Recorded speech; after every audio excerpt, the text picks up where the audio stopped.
कुछ सुना सुनोगे, कुछ सुनोगे? करके बैठा मैं नशे इन माय पोर्शे, सामने आया कपल मेरे, अब वो है नीचे, साउंड सो क्लीशे, सॉरी गाडी की चढ़ दी आप पे। समाजात हादरवून सोडणाऱ्या घटना घडत असताना काही लोक शांत बसणं योग्य समजतात, तर काही न घाबरता त्याविषयी भाष्य करतात। सिनेसृष्टीतही असे काही कलाकार आहेत जे नेहमीच समाजात घडणाऱ्या घटनांवर त्यांचं मत मांडत असतात।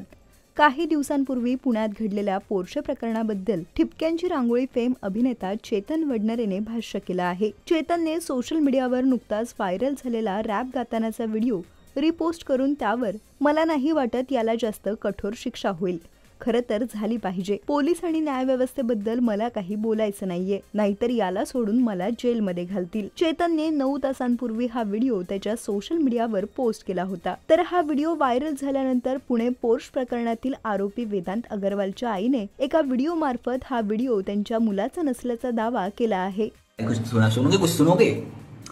करके बैठा मैं नशे इन माय पोर्शे, सामने आया कपल मेरे, अब वो है नीचे, साउंड सो क्लीशे, सॉरी गाड़ी की चढ़ दी आप पे। 17 की उम्र, पैसे खूब मेरे बाप पे, एक दिन में मिल गई मुझे बेल, फिर से दिखाऊंगा सड़क पे खेल।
मराठी चित्रपटसृष्टीतील लेटेस्ट अपडेट्स आणि गॉसिपसाठी आमच्या चॅनेलला सबस्क्राईब करा आणि बेल आयकॉन दाबायला विसरू नका।